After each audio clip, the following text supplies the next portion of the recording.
자, 지금 태풍 상황이 학교에 어떻게 되는지 알지 못하는 상황에서 좀 답답합니다. 자, 우리가 어제 수업을 했던 거대로 해안지형에 대해서 할 건데, 우리가 해안지형을 실제 여러분들하고 직접 밖에 나가가지고 보면 제일 좋은데 쉽지 않은 게 상황입니다. 그래서 여러분들이 지금까지 살면서 해안지형을 계속 봐왔던 것들을 중심으로 학습하시는 게 가장 현명한 방법이에요. 자, 어제 했던 것들을 조금만 다시 복습 한번 하겠습니다. 파랑이라고 얘기를 하면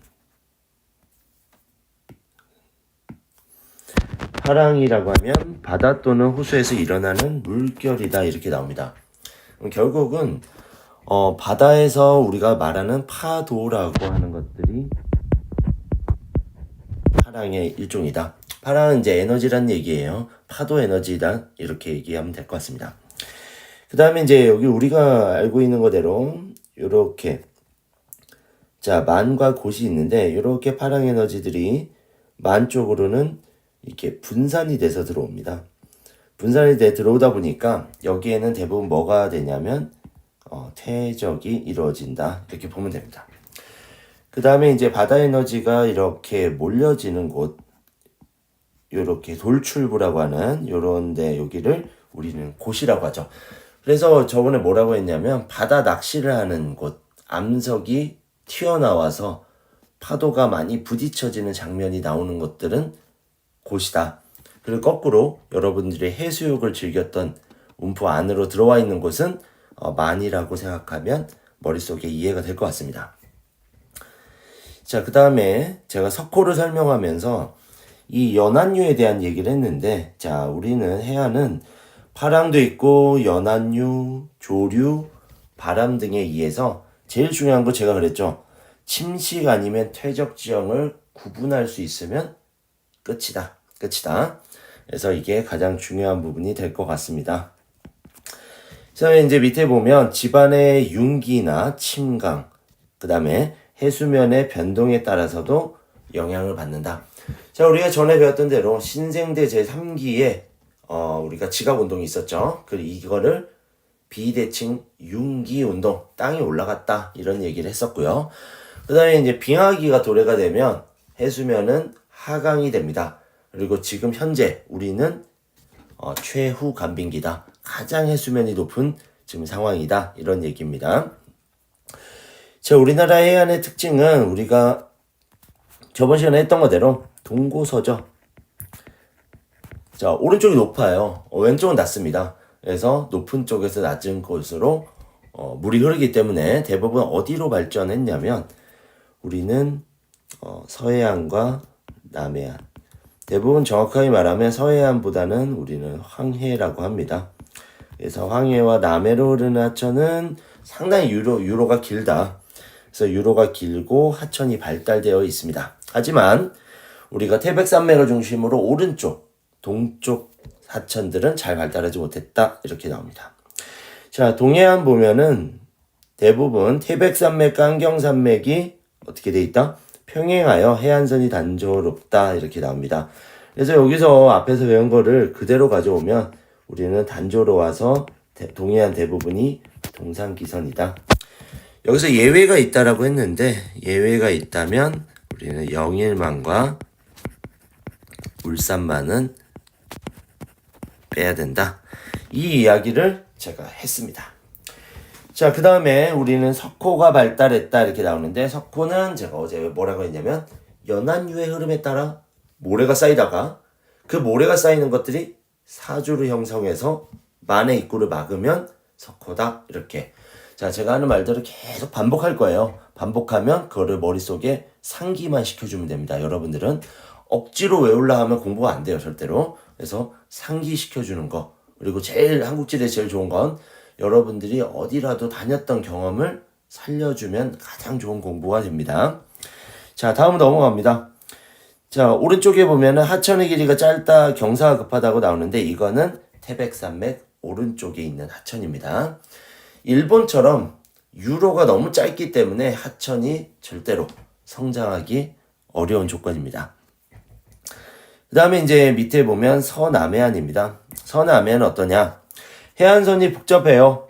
우리가 리아스 시계안이라고 하는 요런 것들은 자, 우리 특징이 통상기선이 아니고 뭐라고 했냐면 직선기선이다. 직선기선이고 이걸 제가 뭐라고 했냐면 최외곽 도서를 연결한 것들이 직선기선이다라고 이야기를 했습니다. 그러니까 외곽 도서들을 하나하나 다 연결한 것들을 우리는 직선기선, 그리고 직선기선으로부터 통상기선으로부터 12해리까지를 제가 뭐라고 했죠? 0해다. 그래서 배웠던 개념들을 다시 옛날에 한번 다시 나중에 시험 칠 때 봐야지라고 절대 생각하지 마시고 미리 봐두면 이렇게 상기시켜주면 공부가 됩니다. 자, 그 다음에 한강등, 금강등에서 큰 하천들이 발달해서 조차가 커서 갯벌이 발달한다. 자, 하천이 클수록 이 부유물하고 모래나 흙들이 훨씬 더 많이 운반을 합니다. 이 운반된 흙을 조차가 크기 때문에 이것들을 빨리 큰 바다로 끄집어내지 못해서 갯벌이 발달한다. 이런 것들을 볼 수 있습니다. 자, 우리는 아래로 내려가 봅니다. 자, 해안 침식 지형입니다. 해안 침식 지형에는 주로 곳에서 파랑의 침식 작용으로 인해서 기반암이 노출되어 있는데 여기서 많이 형성된다 이런 얘기입니다. 그래서 어제 영상도 보고 사진도 좀 봤어요. 그 본 거에서 여러분들은 뭘 봤냐면 일명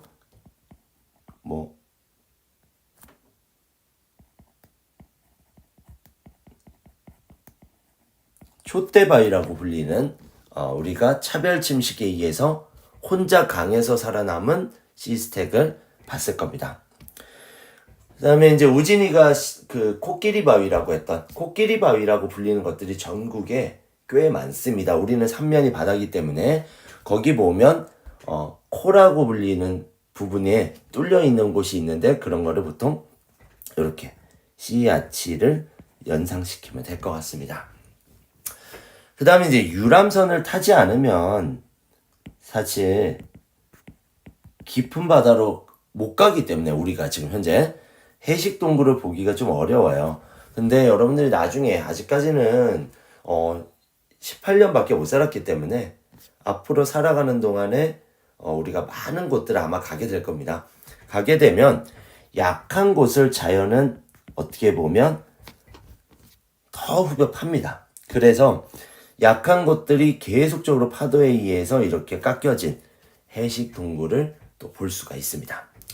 그 다음에 이제 이 파식대와 해식에는 어디서 볼 수 있냐고 얘기했냐면 이거는 여러분들이 대부분 다 고성에 공룡 발자국을 다 갖다 왔어요. 그렇기 때문에 바다가 절벽이 뒤로 밀려납니다. 결국은 파도에 의해서 계속 깎이기 때문에 그거를 우리는 깎인 절벽을 해식에, 결국은 해는 바다에 짜고 식은 깎인다는 얘기입니다. 그리고 애는 절벽에 짜. 그래서 결국 바다에 의해서 깎인 절벽이라는 게 해시계입니다. 그 다음에 역시나 해시계가 밀려난 자리에 밑에 보면은 돌들이 이렇게 쭉 이렇게 넓게 펼쳐 있는 거를 고성에 가서 아마 보셨을 거예요. 그렇게 펼쳐 있는 이 돌들은 결국은 파식대다라고 하는 겁니다. 그래서 파도에 의해서 깎인 이렇게 넓은 대지를 우리는 파식대라고 합니다. 그래서 이렇게 4개 있는 지형을 공통점으로 보면 얘는 결국은 해안 침식 지형이다. 이렇게 소개를 합니다. 그럼 여러분들 나중에 시험 칠 때, 그럼 수능 칠 때 어떤 게 중요하냐? 그렇죠. 침식과 그 다음에 퇴적 지형을 구분만 잘하면 절대 여기서 틀릴 일은 없다라는 걸 저는 설명을 합니다. 그 다음에 이제 제가 여기에 정동진 해안당구가 있는데 제가 이거 뭐라고 했냐면 애인이랑 놀러 가라 그랬죠. 그럴 정도로 비경입니다. 비경. 그런데다가 여기에 펼쳐지는 동해안의 파도와 해안가는 절경입니다. 그래서 비경과 절경 여러분들 나중에 꼭 한번 가보시기를. 근데 되게 희한하게 신기할 정도로 카페랑 음식점들이 절벽 한참 위에 절벽에 위치해 있어요. 이런 거는 우리가 우리 경동성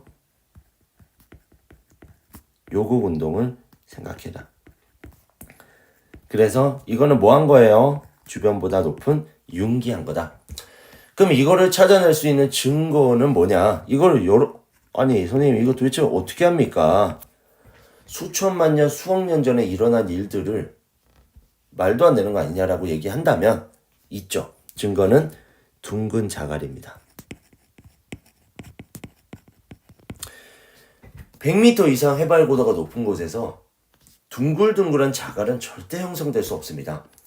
둥글둥글한 거는 여러분들하고 답사 나갔었죠. 저랑 답사 나갔을 때 어디로 나갔냐면 위로 올라갔죠.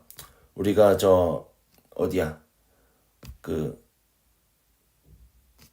하천 따라 쭉 올라갔을 때 상죽 있는 위쪽으로 쭉 올라가면 뭐가 보였냐면 뾰족뾰족한 돌멩이들을 담벼락에 쌓은 것들을 볼 수 있었을 거예요. 그 말은 주변에 있는 돌들을 가지고서는 보통 담벼락을 쌓습니다. 그러니까 거기는 하천이 발달하지 못했다. 하천이 발달해가지고 하천은 계속 돌들이 구르면서 그런 것들이 침식되고 깎이면서 둥글둥글해집니다. 그걸 원마도라고 하는데 그런 것들을 하지 못했다는 얘기 자체가 결국 하천 발달은 미약하다. 그럼 여기도 마찬가지. 바다에 의해서 계속 자갈이나 이런 것들이 굴러가거나 하천에 의한 것들이 바다로 유입되면서 둥근 자갈들이 발생돼야 되는데 이거는 둥근 자갈이 있다는 것만으로도 결국은 뭐다? 여기는 과거에 바다였다는 얘기입니다. 그럼 바다에 의해서 깎인 이 파식대가 어떻게 됐다? 융기했다. 그래서 우리는 이거를 해안당구라고 합니다. 해안당구를 이해하기 참 어렵기 때문에 여러분들이 방금처럼 둥근 자갈이 발견됐습니다 하면 해안가야? 해안당구. 둥근 자갈이 발견됐습니다. 하천가야? 하안당구. 이렇게 하면 무조건 알 수 있을 것 같습니다. 자, 다음으로 넘어갑니다. 자, 오늘 할 부분인데 자, 오늘은 해안 태적 지형까지만 얘기하고 이거는 수업 시간에 얘기하겠습니다. 자, 석호의 분포인데 가장 유명한 석호들은 화진포라든가 그 다음에 송지호, 그 다음에 속초 지역에 있는 영랑호와 청초호, 그 다음에 경포호가 가장 규모가 큽니다. 그래서 이 정도로 사실 우리나라의 이 오른쪽 동해안 지역은 석호가 상당히 많이 발전했다. 왜 그렇게 얘기를 하냐면 파도가 강해요. 동해 쪽이 깊은 바다이기 때문에 파도의 힘이 세고 그럼 결국 선생님이 이럽니다. 북서충에서 바라오는 바람이 센 걸로 알고 있는데 바람이 세다는 건 무슨 말이냐? 우리는 북서풍만 있는 게 아닙니다. 오츠크의 기단에 의해서 북동풍이 불어오기 때문에 이 지역도 상당히 파도가 강하다. 그래서 이 강한 파도에 의해서 깨진 이런 흙들이 결국은 여기에 쌓이게 됩니다. 쌓이게 돼서 호수를 만들게 되었다. 그래서 우리나라에서 석호는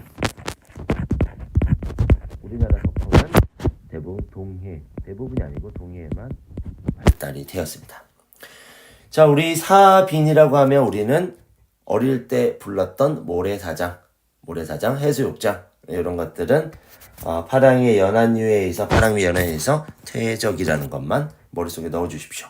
그 다음에 해안사구는 뭐만 기억하면 되냐면 사빈에서 북서풍과 같은 강력한 바람에 의해서 고운 모래가 날려서 뒤에 퇴적됐다.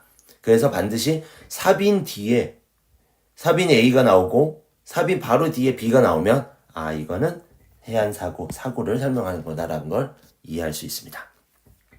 자, 여기서 시험 포인트 뭐가 나오냐면 사빈하고 해안사구 중에 누가 더 알갱이의 입자가 작냐라고 하면 해안사구입니다. 그래서 이게 시험에 나옵니다. 사주는 뭐라고 했냐면 연안류 뭐라고 했냐면 가로 방향의 흐름입니다. 파도하고 다르게 가로 방향에 우리가 그 흐름이 있는데 해류의 흐름이 있는데 그거에 의해서 모래가 퇴적된다. 그래서 그거를 쭉 석호를 가로막으면 그건 사주라고 합니다. 이 사주는 석호만 만드냐? 아닙니다. 육계도와 육계사주 어제 사진하고 영상 보여줬죠. 그래서 사주에 의해서 연결돼서 섬이 되면 이건 육계도라고 하고요. 육계도와 연결된 이 사주를 우리는 육계사주라고 합니다. 이거는 어디에서나 볼 수 있어요. 어디에서나. 자, 그리고 우린 석호입니다.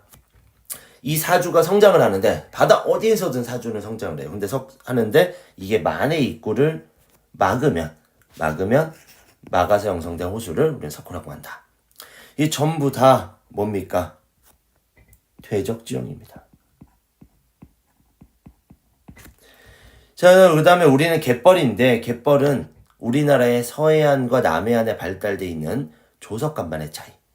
우리 뭐 달의 인력에 의해서도 조석간만의 차가 나기도 하고, 근데 이런 거에 의해서 결국은 하천의 토사 공급량은 많습니다. 왜 그러면 한강과 금강, 그 다음에 뭐 영산강 이런 주요 강들이 동해안에 있는 태백산맥이나 이런 데서 주요 곳에서 발원을 합니다.